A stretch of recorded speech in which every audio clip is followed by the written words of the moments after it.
Vurel, you're going to hear a story today that is going to make you believe in God. Maybe more specifically, his son, Jesus Christ. I have met some fantastic people across my journey, and today I get to be with one of the more fantastic ones. Now, and before we get into the story, I just want to go a little background of maybe how we know each other and some of your family connection. I spent a lot of time with your brothers, and I've known them well. And I know your mom. I knew your mom, and sorry she's not with us anymore, at least not with us physically. You have a big family. Tell me about your family. Oh, Len, you mentioned the word connection, and I think that in so many ways it's what my family is. We have very meaningful conversation with people, connection and such. And I'm a second of the oldest children of six, of Thương and Damdu and Mounsithiraj. So there's Tavisak, Tavisit, Fontip, Viratam, King Kam Manotam, six of us kids. And I'm currently married to a beautiful wife, a Mennonite gal. We have six children also. Four biological, and about 10 years ago, we adopted two boys from Ethiopia. So we are known as a panda family, right? We have Asian, and we have American, we have black in us, so it's a panda family. So yeah, I love having a big family. And there's so much meaningful connection out of that, but yeah. Now, all of your family, you're named Tavisit. I know your brother well. You all have a nickname. I know Mono. Now, how would we say Mono's name? Manotam. And I know your other brother, Tavi. And what do you go by? Wow. Linda, over the course of my adult life, I carry so many hats. Coach T, Mr. T as a school counselor. Now I'm a Pastor T, one of the pastors at the Nepali Missionary Church, but most of my friends call me T. T, as we get ready to hear the story, I want to encourage you, grab a box of Kleenexes. You're going to need them for this story. And so I've heard the facts. I want to hear your heart. Well, thanks, Len. I've shared many times this journey that my family have taken. And, with aging come perspective. And I think within that perspective, then you kind of recognize that it's not my story. It's a bigger story. And it is my hope that through this time of sharing that we can see that there's a grand design, a master weaver who weaved this story together that point us back to the person of Jesus Christ. It's been said that never underestimate the power of small group of committed people to change the world. In fact, it is the only thing that ever has. And in so many ways, Jesus taught that concept. So over the span of many thousands of years, and many of his believers carry on that torch of make an impact. If I can take us back in time, Len, on about the summer of 1979, at a small country church in southern Michigan, a Mennonite church, Locust Grove Mennonite church. And within that church were three ordinary men with an extraordinary calling in their life, and they were compelled by the Spirit. And so these men, through the work of Mennonite Central Committee, and they learn about the plight and the suffering of thousands of refugees in Southeast Asia, and they, along with their spouse, they got together, and they prayed every week, and they asked themselves, the what if questions, right? What if we give up things that we love here on earth to go after things that we love even more, not to share the gospel?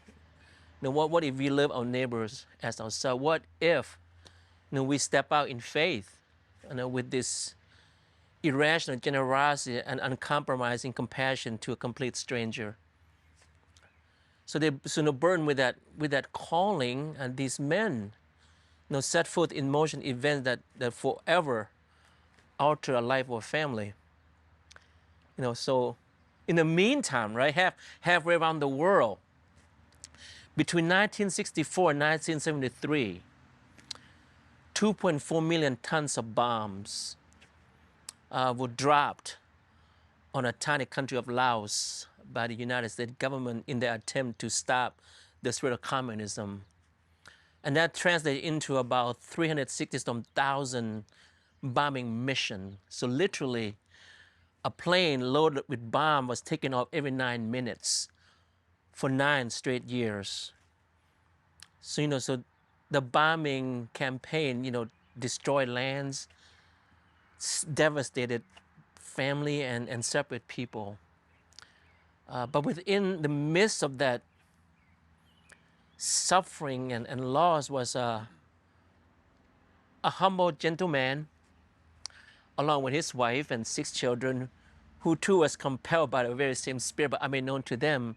The kind of spirit, they have no idea what that spirit was, but it was a spirit for sure. It was compelling, calling on them. And that man was, of course, was my father. No, I was born in Laos into a very affluent family. My father was a high-ranking official in the government. I didn't know exactly what he did for a living, but we had a chauffeur would pick us up to go to. We attended private school. We had maid. We had someone who come and drew bath water for moms. Those vivid memory I remember. And we possess at that time what many would covet. Possession, power, prestige, and life was good. So we thought. Mom and dad did everything they can to shelter us from the hardship of poverty in that part of the world, third world country. And I remember dad valued education very much. We attended school year round. In fact, his hope and dream was to send all of us kids to France to study. There were 3 options in my family: engineer, doctor, or disgraced. Those were the 3 options. Which one did you choose? None of the above. None of the above. So, on about 1978 or so, the country fell. The United States failed in the attempt to stop communism. So immediately the communists invaded Laos, with not much fanfare. It was known as the Secret War. This is during the Johnson and the Nixon administration. After the country fell, they immediately closed off all the borders, so no one can in and out, and they deported all the foreigners, the Western country. The country became very paranoia. Everything that one owned became belonged to the government. Everything has become collective. And I remember the first time, that we had to get in line to get meat, to get rice. We had to produce an ID, so they'll give you what you need for the day. But somehow Dad was still able to make sure we still get what we need. And in the meantime, in the midst of all this, the government would start gathering anyone at all who had worked or was associated with the Western country, mostly the American, and mostly men, mostly the educated, the high-ranking officials. They were arrested, and they were sent away to what they call a re-educational camp. They call it seminar. And it actually was, as I discovered later on, was a detention camp, torture camp, labor camp for these men. And some of these men never come back. So Dad knew that his time would come sooner or later. But because of what the knowledge he had in terms of the finance for the country, they would come and pick him up and my dad from our home, and he would take him to various parts of the country to assist him with banking and things like that. So these trips became longer and more frequent. And in the meantime, thousands of those that decided to leave the country illegally. And the only way to do that was to cross the river into Thailand. Because to the north was communist Vietnam, to the south was Pol Pot, Cambodia, and to the north was China. The only free country was Thailand at that time. And many who tried to do that didn't make it.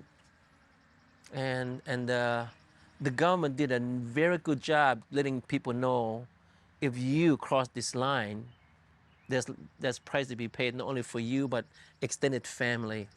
So that was in the back of our mind, but no one is able to talk about anything. Literally, family were turning each other in. So Dad knew that his time would come. And the first time, Len, that I learned about my mom and Dad's plan was it was a Sunday afternoon.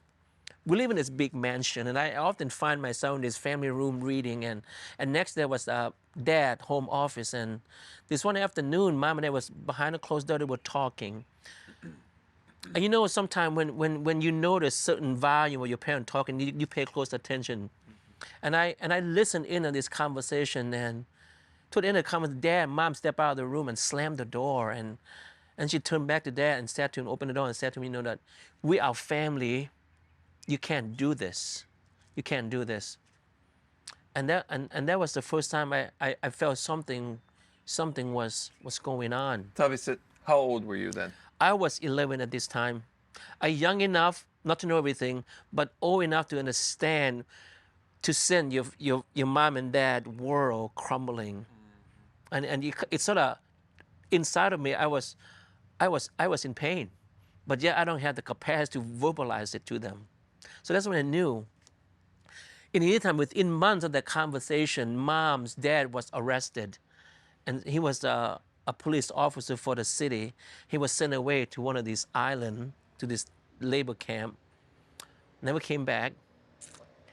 In the meantime, her younger brother was also arrested. He was working for the agriculture department.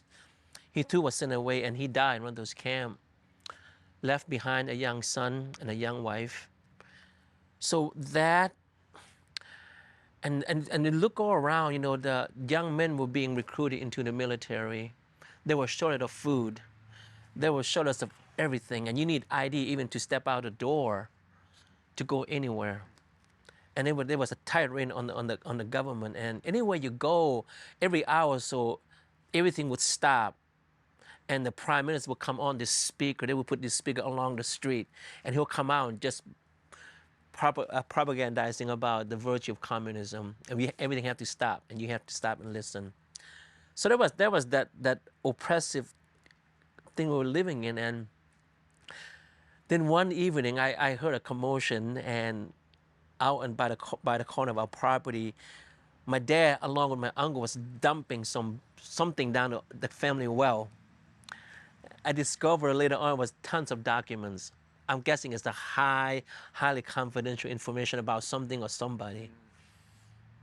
And then about a month later, I was in my dad's office. He was in there, and I found a bag of American dollars, American money in this duffel bag. So little things that start to happening.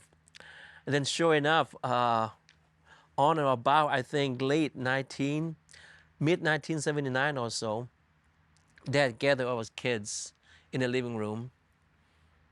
And I sensed something, and I look at my mom. My mom and I have this unique bond. I can tell what the world is going to be like just by looking in her eyes, right?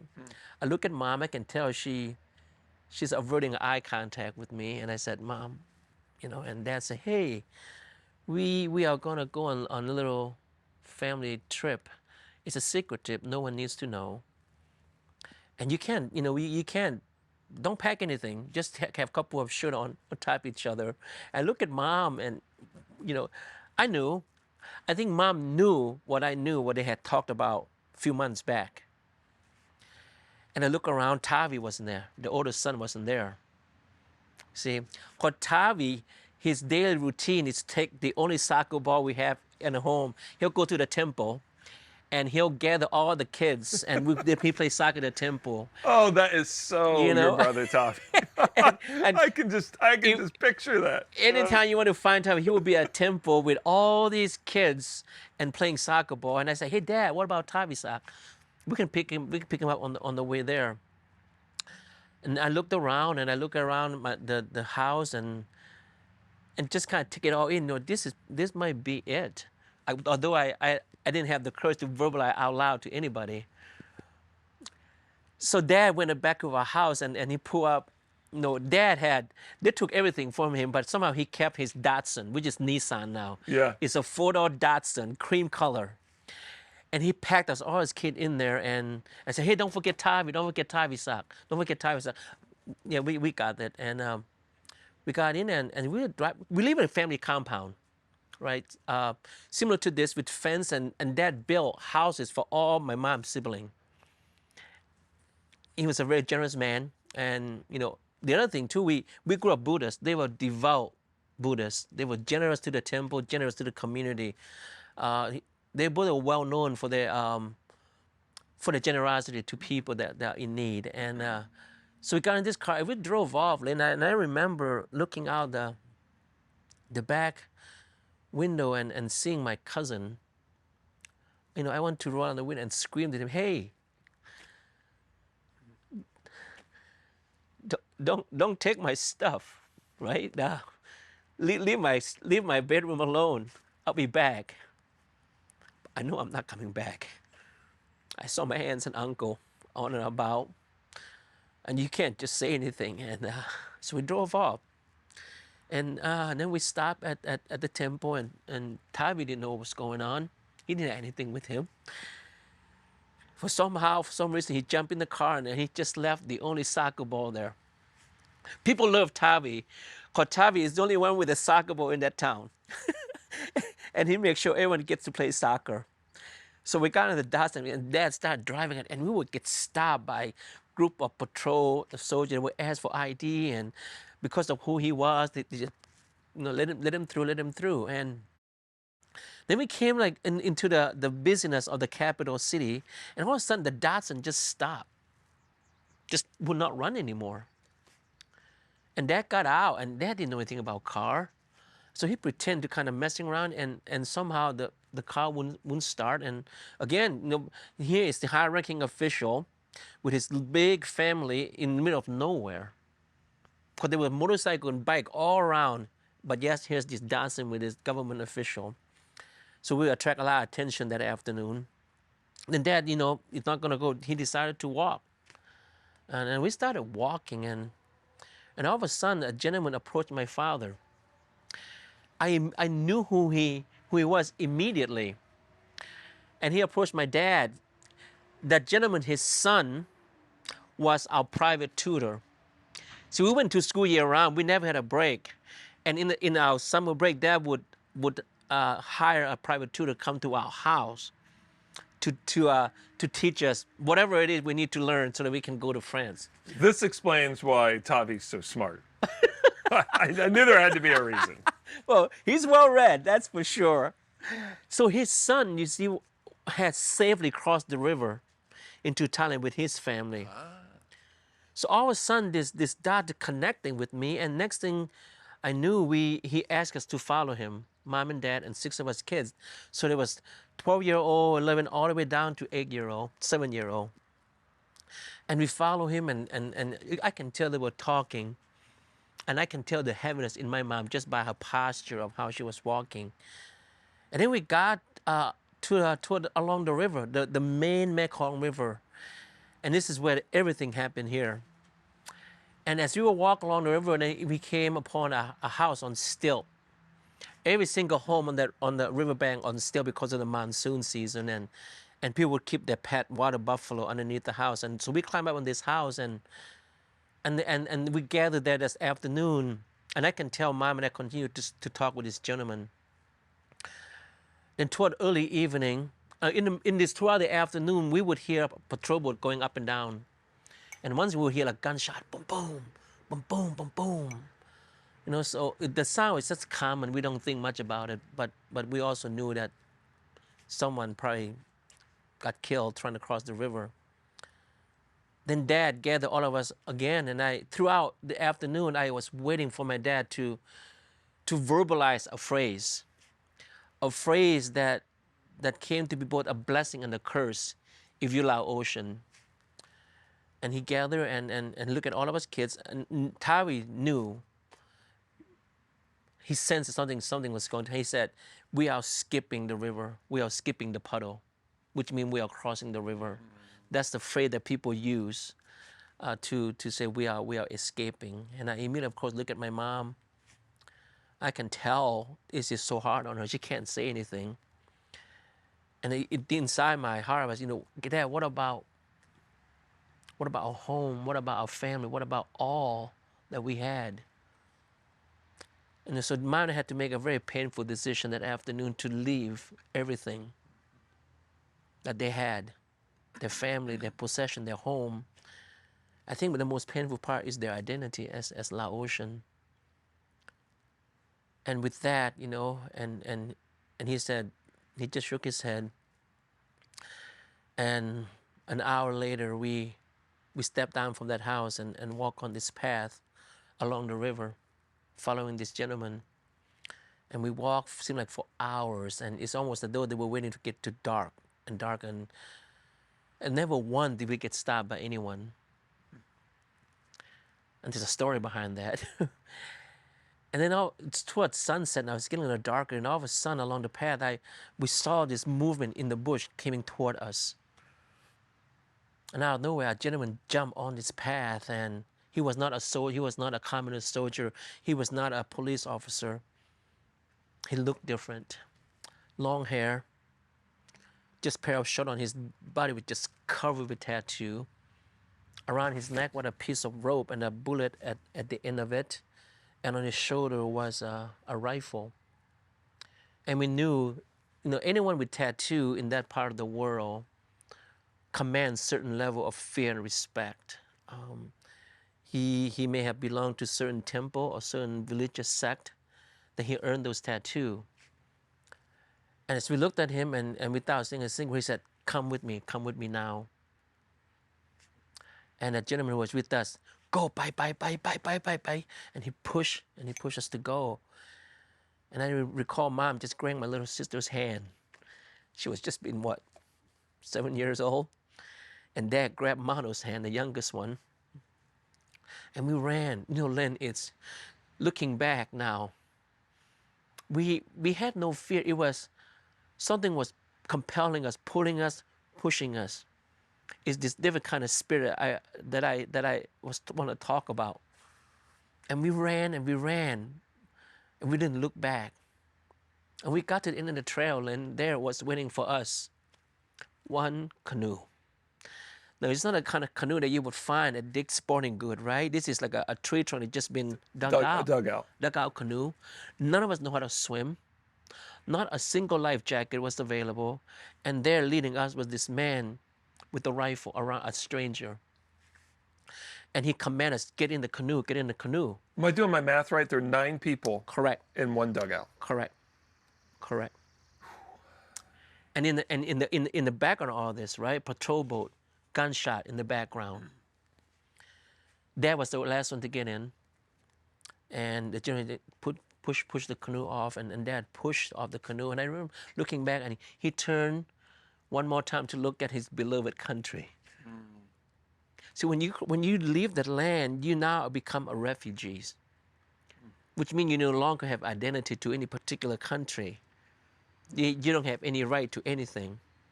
So that moment is almost like part of us die. Part of us just die. There was just barely this much space between the water level and the top of the canoe. There was 9 people in there. And it's an amazing thing. None of us crying. And here's the amazing thing, Len, and as I track back through time and I get a chance to reflect on it, I went back and spoke with some of those gentlemen, those 3 men who set this thing in motion. And it coincided the time that they got together and pray. They probably didn't know who they were praying for. My guess is your typical thing, Heavenly Father, please give protection to whatever. And we crossed, it's too late to this trip. We had to get on this island. Basically, it's a sandbar. It's just filled with tobacco plants. And it took, I think, at least an hour, according to my estimate, to get on this canoe. On this canoe, we got to there, and we followed this gentleman up to in the middle of nowhere in this vast field of tobacco plant, and we found a shelter there.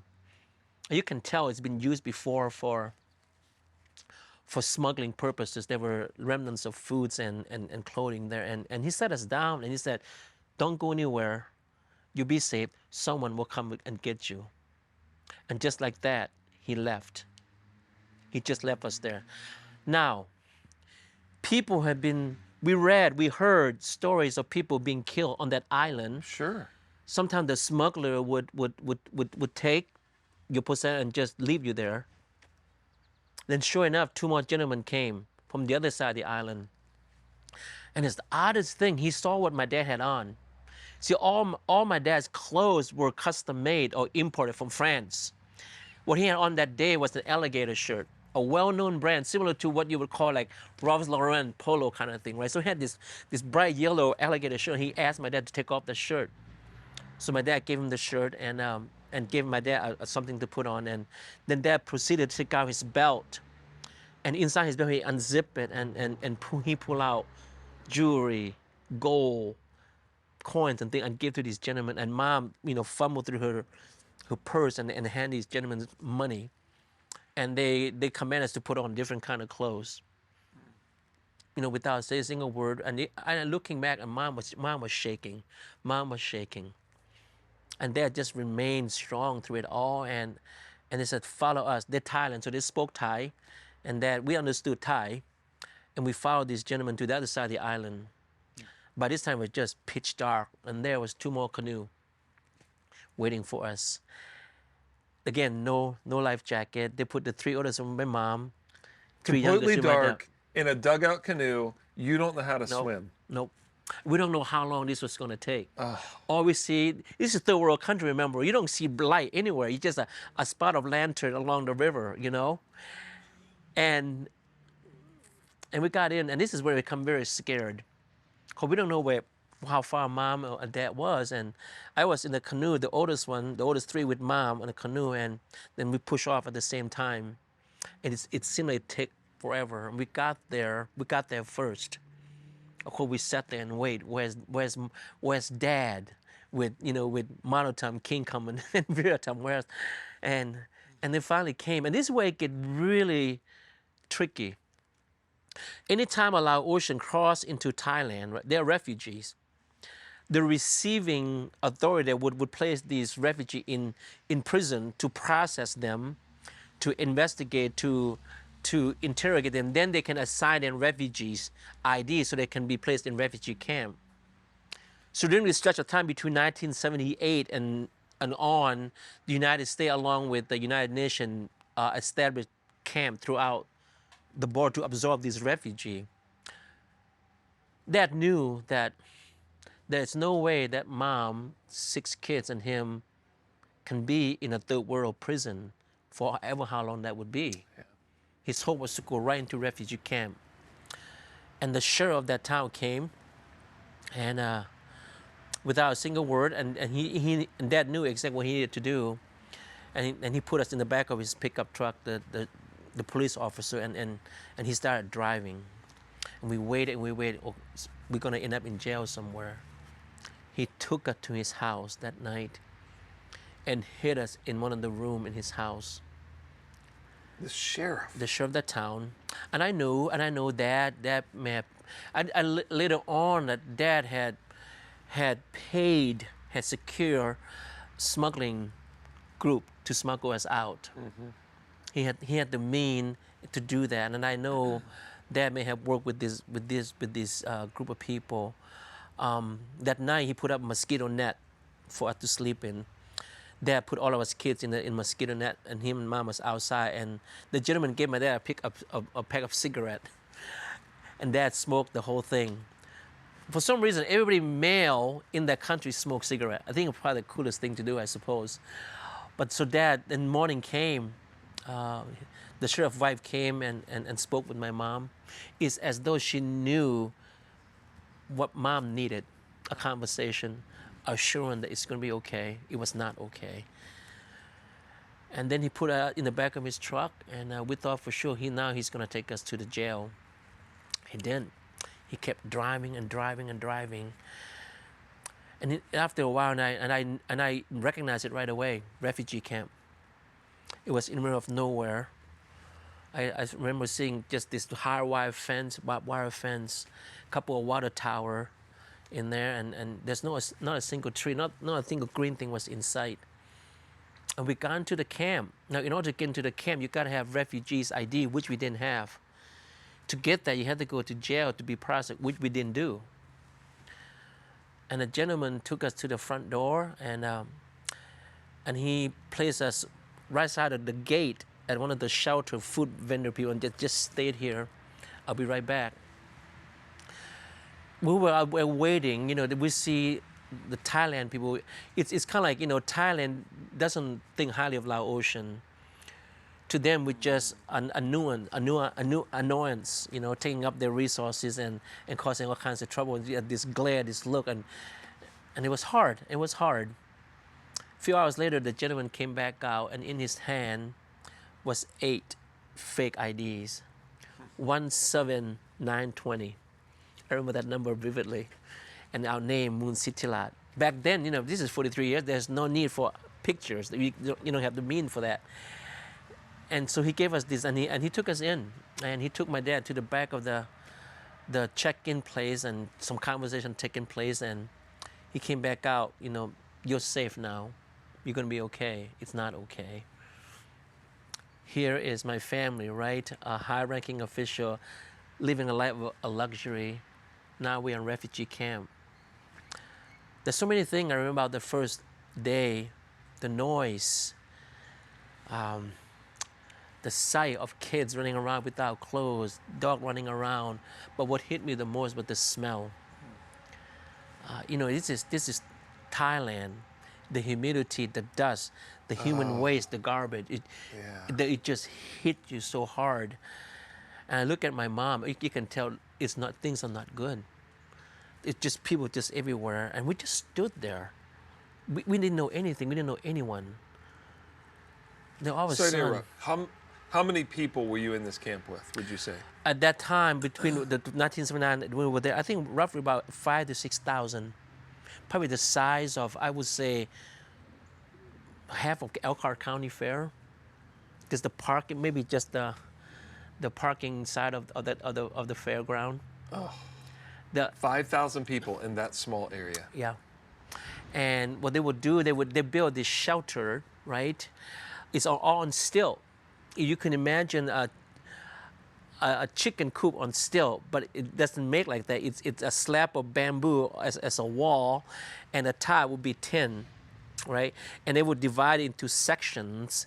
Each section probably not bigger than a single car garage, and each family occupied each of those sections. And each of these buildings would have between 50 to 75 units per side. No running water, no electricity, no sewage system, okay?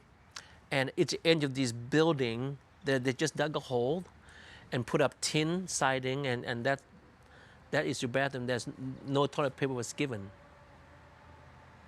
So why was then all of a sudden a familiar face came to my mom and dad. It was my former teacher and his wife, and that's when I knew it's going to be hard.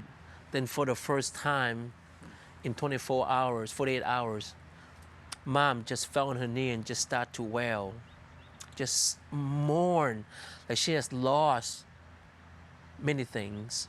As a kid, when you see your mom and dad private world crumble, your own private world start to crumble too.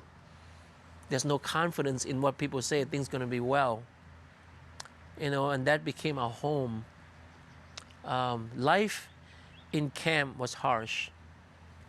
I would use 4D to describe it. Dirt, destitute, desperation, and death. It seemed like there was never enough to eat. A part of my daily routine with Tavi and I, but we would take a bucket and we wait in line as they turn on the water. And Dad somehow was able to secure a barrel for us to put water in. Mom would boil the water to make sure we have safe drinking water. I think the hardest part for me was not so much the physical thing, but every night you would hear Mom and Dad have those conversations. It was all about hopelessness. All about hopelessness. And we subsist on dry fish, rice, vegetable. We have to, we get in line. But once in a while, we are fortunate that we have relatives in America who send us little funding so we can buy extra stuff for ourselves. We didn't have much. Do laundry by hands every day. Shower and bath rarely comes by. The smell was always harsh. There was no education, but Dad always find a way for us to learn. He makes sure we read every day. French and English, because we never know which country is going to end up going. Oh. Yeah. But in the meantime, see, halfway around the world, these 4 ordinary men continue to pray, continue to ask, what do we need to do? And so they submit their recommendation to the church to see this is what we want to do. Of course, there was much discussion. To adopt one refugee is not cheap, but to bring a whole family of 8 at once is just unheard of. But those men were compelled by a different spirit. They're not going to give up. Back in camp, things start to unravel. Everybody in camp set their son hold on one piece of paper every day. We would step out of the door waiting for a guy to come with a piece of paper. That piece would mean 2 things. One, you have a package or an envelope from someone from other country that send you something, money sometime. The other one will be an invitation for you to come to the country. So after 9 months, we received a letter from Ellsworth Byler, a white pigeon representing Locust Grove Mennonite Church, Borough, Michigan. Dad knew enough to understand what it meant. And we would think we would celebrate. We didn't. We want to go home. After 9 months, we still want to go home because home is just across the river. But again, there was different spirit was stirring in Dad. And we can't go. We can't come to America. And I literally learned that my mom became very sick. And a number of years ago, as I went through my dad's journal, he made note of a few things. And one of the things he did was he had written a letter to Ellsworth Byler. So about 2 years ago, I went and sought out Ellsworth Byler. Did my dad wrote you a letter? He went back to his room. He brought this letter from 40 years earlier. My dad, handwritten in English, beautiful handwriting. I don't know how he did that. In that letter, he wrote to Mr. Ellsworth Byler apologizing that he can't come. Because my wife was very sick because she had a natural abortion, I conclude it was a miscarriage, which explained there was stretch of time, but Mom was so sick that she wouldn't get up or take care of us. We didn't know any better. We just thought Mom just tired. But you hear those conversations they had at night, So there was that letter, 2 pages long. And he even said, we are running out of food. We're hungry. We don't have a lot of hope, but we can't come. He kept that letter. You wonder why he would kept the letter. So sure enough, that invitation was passed on. Typically, that would fall to somebody else who would get to go. But then, when you know it, 4 months later, the same group of people, Ellsworth Byler, asked us again, we want you to come to America. And this is how amazing God is. This is how God just stepped in and just reveal his amazing power, right? Within that 4 months, my 2 uncles and my aunt somehow escaped out of Laos, crossed the river, and somehow found us in that camp. And with them, Len, was birth certificate. legal document that we would need when we come to America. So that 4 month, my aunt reunited my mom, brought with her also photographs, pictures of things that we didn't have time to grab out of fear. Sure enough, and then one more thing that just sort of for me was very personal. Something inside was Cam's life was changing us inside. I have two younger brothers, and oftentimes I would wander off, and one day I came back to our shelter, and there was a scuffle, and there was a boy trying to wrestle away the only soccer ball that Tavi had made out of whatever he made. I was playing with the kids, and he was trying to wrestle out of my younger sibling. I didn't know what came over me. I approached that kid. He was much bigger than me. I approached it to hit him. Not just once, not just twice, but multiple times until he was bleeding right there on the ground. And I just stared at him as though I could kill this kid. Then something happened, and I just turned, I just ran and hid. I didn't come back to the shelter. My dad found me later on that day, and he really said it's going to be okay. That's when Dad knew too that we need to go. We need to go. So it was on April 25, 1980. We board a bus at the gate of the camp, along with finding some other refugees that day, and we made this long trip to Bangkok, to the capital, and they put us in this abandoned school ground somewhere, and waiting our flight. We had nothing. The only thing Dad had was he had asked a basket weaver at camp to weave this rice basket with each of the three gentlemen who sponsor us: Ellsworth Byler, Menno Chubb, and Jim Carpenter. Each man would get the basket meant it's a very special to receive that kind in Laos culture, to receive a rice basket as a gift. The person receiving it hold much high honor in the eyes of the giver. Of all the things Dad could have gotten for us to go to America, Dad chose to do that. All of us share one luggage. And morning came, and there was waiting for us was a Flying Tiger. That's the name of the plane. It was a cargo plane come out of China, a little just slapped together with seat. And I think there was over 400 of us on that plane. Never flew before. We don't know where we're going. You know, it reminds me so much of Abraham, right? When God told him to go to a land, he listened and went, even though he didn't know where he was going.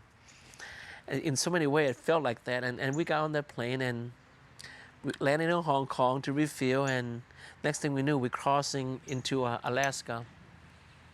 And that was the first time we landed to refuel, and that was the first time I encountered a white person. It was a gentleman. He brought in I think the food, and it's, you know, blonde hair, blonde beard, blue eyes. You see, if you're an Asian kid and you see something like that, you're scared, and you're afraid for your life. And he knew we were scared, and he would make face at us and things like that. You kind of tell he'd done it before. And, you know, and my first impression of American was not great. American was an ugly, scary people, right? And behind him was I think it would have been Mount. What mountain is in Alaska? Anyway, it's all white, and we can tell we're not in Kansas anymore, kind of moment. And from there, we flew all the way down to San Francisco, and an abandoned army base. And we were there for 3 days, and they taught us how to say hi, my name, whatever, and teach us how to use fork and spoon and whatever a typical American people would use to eat. And, you know, there was still some sadness in Mom and Dad's eyes. And after 3 days, they took us to the airport. We didn't speak a word of English, not a single penny in our pocket. And somehow we got to make our way from San Francisco to Kalamazoo, Michigan. And Dad was clever enough to got a cardboard, write 17920 Mounsithiraj for each of us to carry to the airport.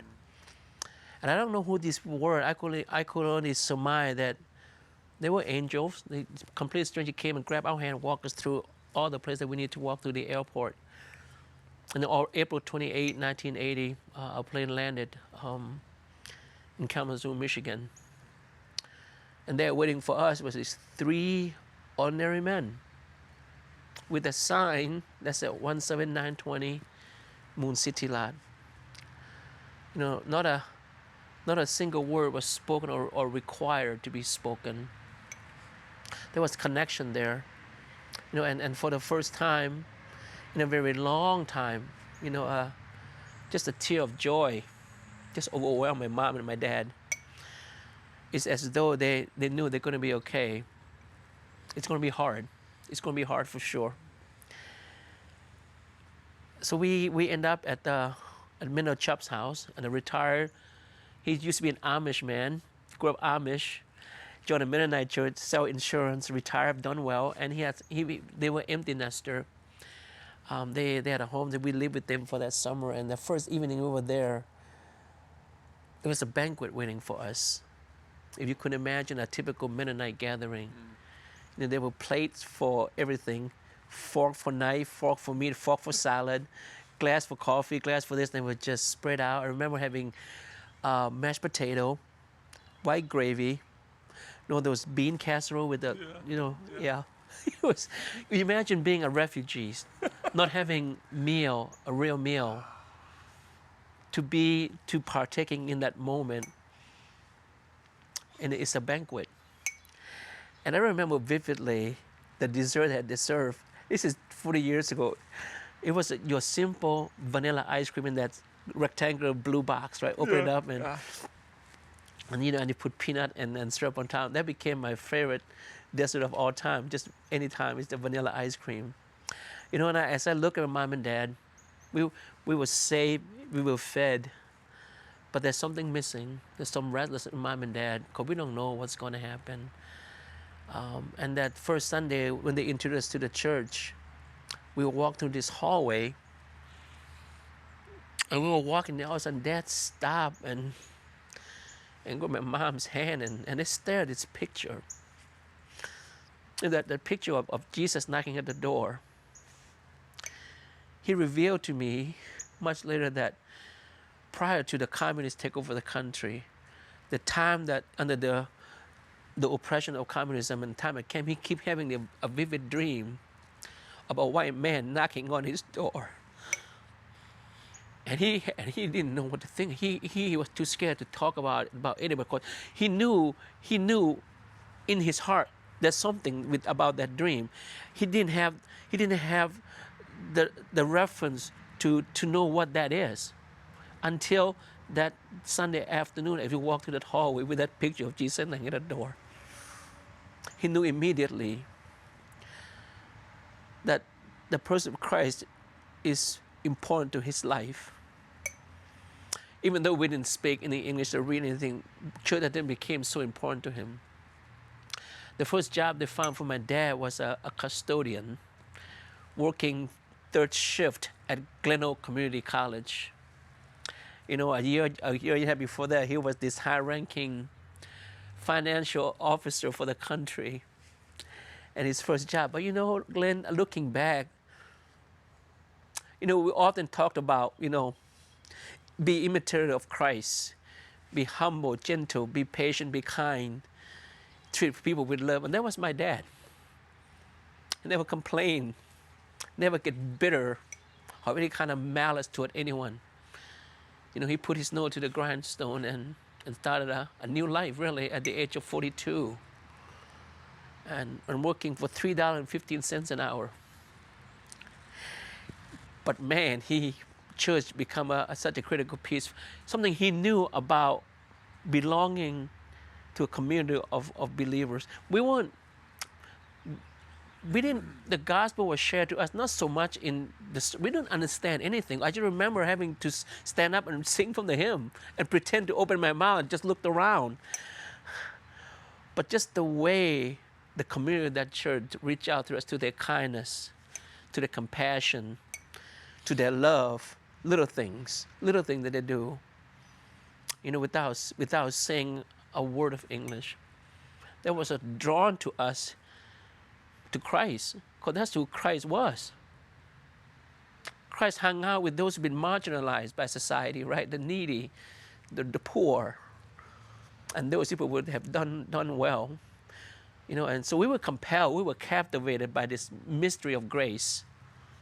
See, in Buddha, you just do, hoping that the next life you get good life because of all the good you've done.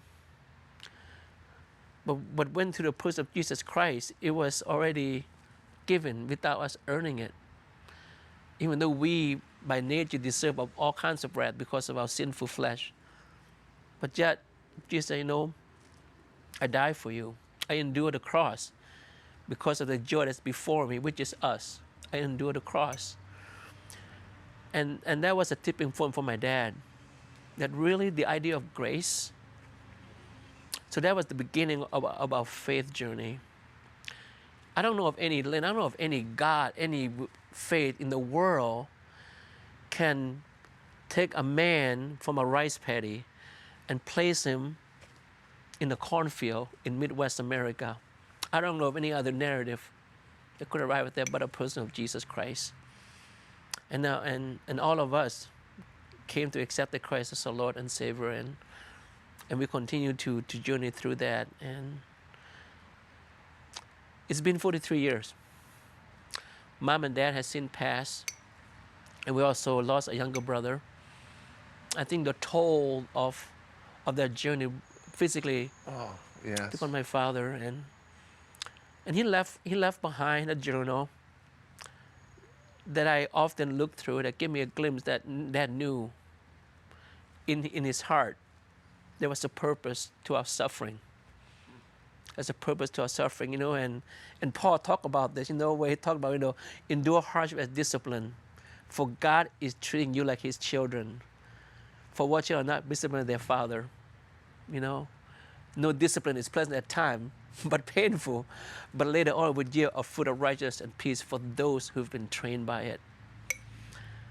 I think throughout this journey, I learned to welcome, embrace adversity, because there's a purpose behind that. And the only person I know that can define meaning, bring purpose to suffering, is the person of Jesus Christ. I don't know other way to explain all of that. But yeah, and that's in summary of this faith journey that I continue to pursue and to embrace for me and my family and for the generation to come. And so now, Tavisit, we go back to the story of you and your brother playing soccer. And soccer has been like this central theme of the life of your entire family. And when you're trying to coach a team, you're trying to counsel a student, when you're trying to walk through a hardship with a family as a pastor, and you hear some words of complaint, or you hear some words of, well, that's hard, coach. I don't know if I can do that. Or a kid who's coming to you as a counselor who's maybe struggling to do their math homework. Mm-hmm. How do you keep your composure and just say, you don't know what hard is, kid? Like, how do you process? How do you live in this culture with all of what you've endured? One of the things I learned, Len, and this is something I'm not blessed with a lot of natural intelligence, so I read a lot. One of the quotes I remember is from Maya Angelou. She said, that people will forget what you say, they will not remember what you did, but they will always remember how you make them feel. So anytime I have opportunity to talk with people, I want to walk away from my conversation feeling encouraged, feeling they have something that beyond their circumstances. And I remember, from working as a school counselor, is that that the suffering of what you're going through now it will equip you for what's to come. The idea of showing up on time, the idea of working hard. You might not see anything right now, but down the road it will. And I often, draw back to my own experience. I didn't know what all that suffering meant. What it did for me, Len, was that it gave me capacity, empathy for those who are hurting. Are hurting. It create a common bond. I think that maybe that's why I'm drawn to the occupation I'm doing now with ministry and school counseling. I often tell people every day, every week, take inventory of your life and count your blessing for simple thing. The idea that you can pick up a phone and Papa John can bring food to your door, that you can push a button and the toilet will flush, and even the idea you flip and the light will come on when you want it to. We live in a context now that we would never have to experience hunger or even a chronic pain because everything is. So be thankful for those things, but be open to trial and suffering because that's part of being human. Pastor T, let me tell you how I feel right now, how you have made me feel. Humbled and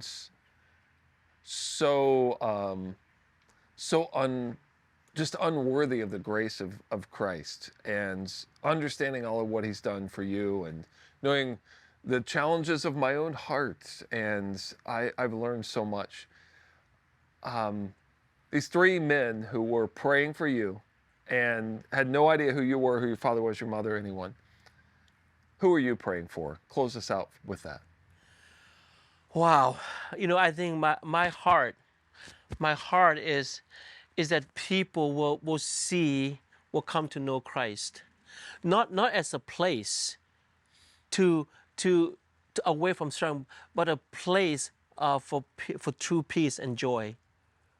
If I could only, my prayer would be all of us as we get out the door in the morning, that we are faced with an enemy that's a million times stronger than us. The enemy oftentimes is our flesh, our sinful flesh. It is only drawing toward to our person of Jesus Christ that we overcome the flesh. And Paul talked about this too. Those who live in the flesh have the mindset on things of the flesh. Those who live in the spirit have the mindset on things of the spirit. The mind that is set on the flesh cannot please God, and if you're not present of God, then you're not in Him. That would be my prayer, that we will find our peace and joy at the cross. Our hope for peace, our hope for power, our hope for love can only find at the cross of Jesus Christ. Would you close us with a prayer? Absolutely. Gracious God, eternal God, you are the maker of heaven and earth. You are the author and the perfecter of our life, and for the joy that's set before you, Father, you have endured the cross. Father, today, thank you again, God, for your love for me and for my family.